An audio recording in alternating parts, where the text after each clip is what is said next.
आज शनिवार का दिन है जिस दिन अपन इस दरिद्रता से मिलने के लिए पीपल के पेड़ के नीचे आए हैं। हिंदू धर्म में ये दिन पीपल के वृक्ष के लिए पूजनीय होगा। जो भी शनिवार के दिन पीपल के वृक्ष की पूजन करेगा, दूध चढ़ाएगा या मिष्ठान का भोग लगाएगा, लक्ष्मी और नारायण उसके घर में प्रवेश कर जाएगा। लक्ष्मी और नारायण उसके घर में प्रवेश करेगा। पुराण की कथा कह रही है कि दुनिया के सारे तीर्थ नहीं जा सकते, पृथ्वी की सारी नदियों में स्नान नहीं कर सकते, पवित्र नदियों में आप स्नान नहीं कर सकते, या किसी भी तीर्थ में जाकर एक रात्रि भी विश्राम नहीं कर सकते, या हमने जिंदगी में कोई दान करा ना करा, कोई पुण्य करा ना करा, कोई सत्कर्म करा ना करा, कोई शास्त्र पढ़ा ना पढ़ा, कोई शास्त्र सुना ना सुना, उसके बाद भी शिव महापुराण की कथा कहती है कि एक दिन में अगर मात्र एक बार भी आप शंकर के शिवालय में प्रवेश कर गए या मंदिर में प्रवेश कर गए तो सारे तीर्थ, सारी नदियां, सारे सरोवर, सारी बावड़ी, सारे तालाब, सारे कुंड के स्नान का पुण्य, दान का पुण्य प्राप्त हो जाता है, केवल शिव तत्व को प्राप्त कर लेने। शिव महापुराण की कथा कह रही है कि घर में जो दिया होता है वो दीपक भी कोई साधारण नहीं होता, उस दीपक की भी महत्वता है, उस दीपक का भी वर्णन है। महाराज एक बात और बहुत अच्छे से सुनिएगा, शायद आपकी जिंदगी को सवार हो, शायद आपके जीवन को सवार हो। मेरी जीजियों, मेरे जीजाओं, मेरी बेटियों, बेटाओं, कभी मौका लगे शंकर भगवान के शिवलिंग के पास में आप बैठे हैं, यहां तक शास्त्र कहता है कि घर में अगर किसी को बहुत तेज बुखार आ गया है, बहुत तेज बुखार, और बच्चा उस बुखार में तप रहा है, बहुत तप रहा है, महाराज तुम जिस दिए में भगवान की आरती उतारते हो, जिस दिए से तुम भगवान की पूजन करते हो,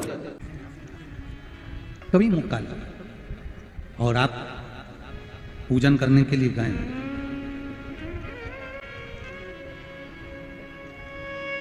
कभी पूजन करने के लिए, और आपको शंकर भगवान के शिवलिंग के पास में या शंकर भगवान के शिवलिंग के ऊपर कनेर का अगर पीला फूल देखा है ना आप लोगों ने, अरे बोलो तो जम के, देखा है?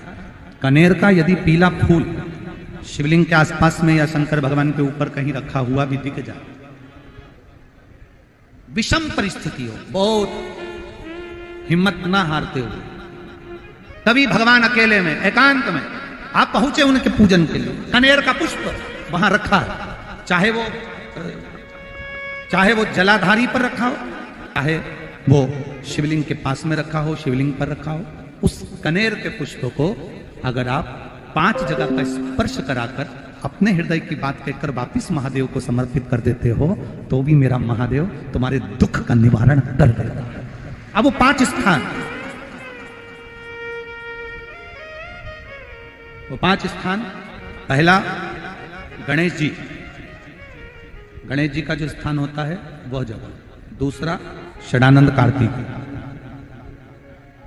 तीसरा अशोक सुंदरी वाला स्थान, चौथा जलाधारी जो ऊपर से बूंद बूंद जल नीचे गिरा रही है, जया, विषहरा, श्यामली बारी, दौतली, देव, शंकर जी की 5 बेटियों का, और 5वें नंबर का है शंकर भगवान के, जो कैसे वर्णन किया जाए, त्रिशूल के 3 भाग होते हैं। करें दर्शन आप लोगों ने, जैसे सामने त्रिशूल लगा है, इस त्रिशूल के ऊपर देखेंगे तो 3 भाग दिख रहे हैं, नजर आ रहे हैं सबको?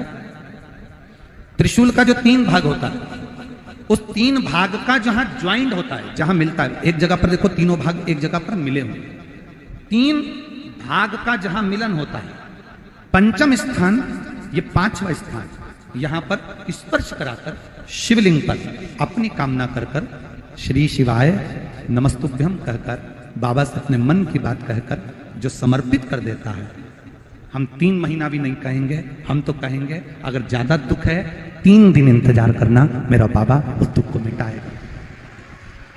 3 महीना बहुत दूर, पर करना है दिल से। और कई तरह के दीपक होते हैं, दीपक का भी विधान वर्णन किया गया, उस दिए का भी वर्णन किया गया। यहां तक शास्त्र कहता है कि घर में अगर किसी को बहुत तेज बुखार आ गया है, बहुत तेज बुखार, और बच्चा उस बुखार में तप रहा है, बहुत तप रहा है, मारा, तुम जिस दिए में भगवान की आरती उतारते हो, जिस दिए से तुम भगवान की पूजन करते हो, उस दिए की बत्ती को नीचे डाल दीजिए और उस दिए को पानी की बाल्टी में धो दीजिए। कौन सी बाल्टी में? जिस बाल्टी के पानी से आप बच्चे को स्नान करा सको। मारा, केवल भगवान पर से ले जाकर, पास में से ले जाकर उस बाल्टी में थोड़ी देर डाल दो और उस बाल्टी के पानी से उस बच्चे को स्नान करा दीजिए। 15 से 20 मिनट, आधा घंटा लगेगा बच्चे का। बड़ी बेचैन दिख रही हो तुम, क्या बात है? पार्वती जी कहती है, देवव्रत, कश्मीर प्रदेश का एक भक्त देवव्रत बेलपत्री के वृक्ष के नीचे बैठकर आपका मंत्र जाप कर रहा। मैं आपको जगाना नहीं चाहती थी, पर बेलपत्री के वृक्ष के नीचे लक्ष्मी झाड़ू लगाती है, सरस्वती वीणा बजाती है, इंद्राणी उस बेलपत्री के वृक्ष के नीचे जल का सिंचन करती है, 33 कोटि देवी देवता उस बेलपत्री के वृक्ष की जड़ में विराजमान होते हैं। इसलिए देवव्रत एक बार पंचाक्षर मंत्र बोलता है तो वो 33 करोड़ बार गिना जाता है, ऐसा बेलपत्री का वृक्ष होता है। बेलपत्री के वृक्ष के नीचे एक बार अगर भगवान का नाम लिया जाता है तो वो 33 करोड़ बार, 33 कोटि बार गिना जाता है। एक मंत्र केवल नमः शिवाय, ओम नमः शिवाय, नमः शिवाय, ओम नमः शिवाय, 33 कोटि बार गिना है, 33 कोटि। कितना सुंदर लिखा है। फिर वही वाली बात आ गई जो पहले कथा में कहा, अपने लिए अच्छा वाला घी छाट के लाना, अच्छी कंपनी का लाना, और जब यज्ञ करने बैठे, पूजन करने बैठे, हवन करने बैठे, भगवान का कोई पाठ पूजन करवाई, पूजा वाले दुकान पे बोलना कि पूजा का घी चाहिए। तो वो पूजा का सामान बेचने वाला भी तच्चतुर था, उसने पूजा का ही घी दिया। तो इन्होंने पूछा, भैया ये घी कितने का? तो क्या 80 रुपए का? तो 80 रुपए का आधा किलो? तो क्या पूजा का है? भारत की भूमि पर, इस मृत्यु लोक में, पूरे विश्व में ऐसे कई घर हैं जिनके घर में गुजारा करने के भी आफत है। पहनने के कपड़े नहीं, किसी के यहां पर भोजन नहीं, किसी के यहां जमीन नहीं, किसी के यहां दुकान नहीं, कोई कोई पूरी जिंदगी किराए के मकान में निकाल देता है। नहीं,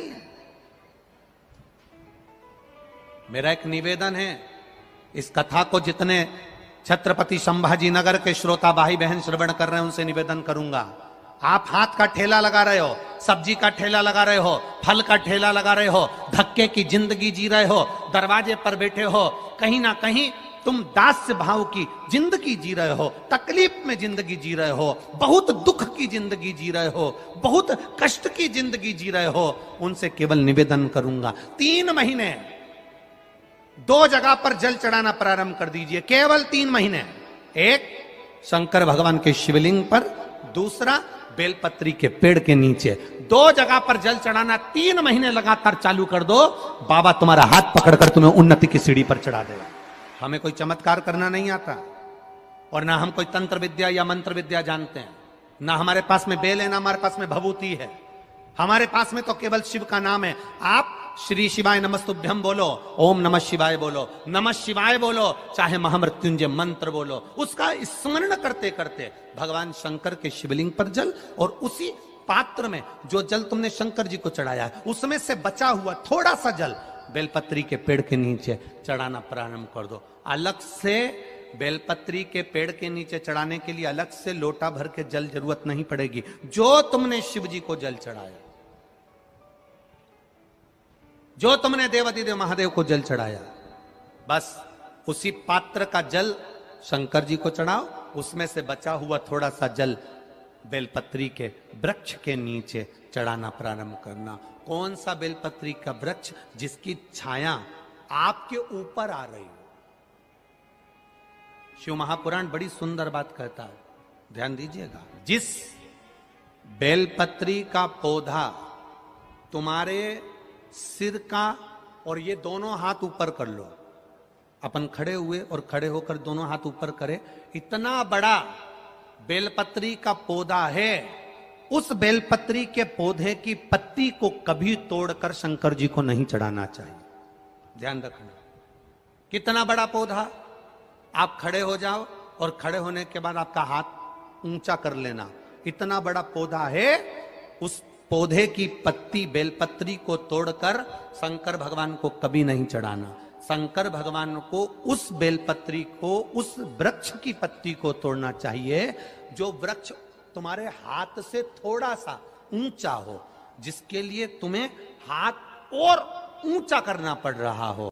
जैसे एक बच्चा अपनी मां की गोद में बैठने के लिए दोनों हाथों से उचकता है, आवाज लगाता है, उचकता है, आवाज लगाता है, हाथ ऊपर करता है, तो मां उस बच्चे को गोदी में ले लेती है। उसी तरह उस बेलपत्री के वृक्ष की पत्ती तोड़ना चाहिए जिसने थोड़ी उन्नति कर ली हो, जो थोड़ा ऊंचा हो गया हो। तुम उसको पाने का प्रयास करो तो भगवान भी तुम्हें अपनी गोदी में ले ले। ऐसे वृक्ष की पत्ती तोड़। अब तुम छोटा सा पौधा, बिल्कुल जरा सा पौधा, उसी की पत्ती तोड़कर महादेव को चढ़ाओगे, ये श्रेष्ठता नहीं। यदि बेलपत्री का पेड़ आपके यहाँ है और मान लो कई लोग बेलपत्री गमले में लगाते हैं या छत के ऊपर लगा देते हैं, बेलपत्री का वृक्ष जो होना चाहिए वो घर के ठीक पीछे के भाग में, पीछे के भाग। या बेलपत्री का वृक्ष अगर पीछे नहीं है तो आप अपने घर से जब बाहर निकलते हैं तो राइट हैंड की ओर बेलपत्री का वृक्ष होना चाहिए। आप जब घर से प्रवेश कर रहे हैं, बाहर की ओर निकल रहे हैं, वो सुख का अनुभव करा। यदि घर से निकलते समय बेलपत्री का पेड़ लेफ्ट में अगर आता है, आप जिस घर से निकल रहे हो लेफ्ट में अगर बेलपत्री का पेड़ आता है तो आप 1 रुपए कमाएंगे, 1.25 रुपए खर्च होगा, पैसा हाथ में टिकेगा नहीं। घर में 10 लोग भी कमा रहे हैं तो पैसा घर में दिखेगा नहीं, आएगा जरूर, सारे काम होंगे पर टिकेगा नहीं। यदि लेफ्ट में राइट भाग का बेलपत्री सुख का अनुभव। बेलपत्री का वृक्ष घर में लगाओ तो घर के पीछे के हिस्से में लगाना चाहिए, और ऐसी जगह नहीं लगाना कि जहां पर बेलपत्र में गंदा पानी जाए या कोई गंदी वस्तु उसके नीचे पड़े। 33 करोड़ देवी देवता बेलपत्री के पेड़ के नीचे सोमवार के दिन, कोई रविवार के दिन, कोई मंगलवार, कोई बुधवार, कोई गुरुवार, कोई शुक्रवार, कोई शनिवार के दिन बेलपत्री के नीचे आकर 33 करोड़ देवी देवता हो तप करते हैं, साधना करते हैं।